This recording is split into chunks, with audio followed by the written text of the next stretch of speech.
પોતાની ધરી ઉપર પણ ફરે છે અને પોતાની ધરી ઉપર ફરતા ફરતા સૂર્યની ફરતે પણ ફરે છે. જે ગતિને આપણે પરિભ્રમણ કહીએ છીએ. સમજણ પડી?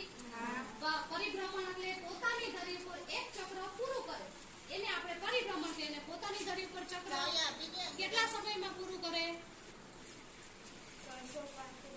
પરિભ્રમણ 24 કલાક. 24 કલાકની અંદર એક ચક્ર પૂરું કરે છે પૃથ્વી, એને આપણે પરિભ્રમણ કહીએ છીએ. જ્યારે પરિભ્રમણની વાત કરીએ તો પૃથ્વી પોતાની ધરી ઉપર ફરતા ફરતા સૂર્યને ફરતે ફરે છે એને આપણે પરિભ્રમણ કહીએ છીએ. અને પરિભ્રમણમાં એક ચક્ર પૂર્ણ કરતા પૃથ્વીને 365 દિવસ અને 6 કલાકનો સમય લાગે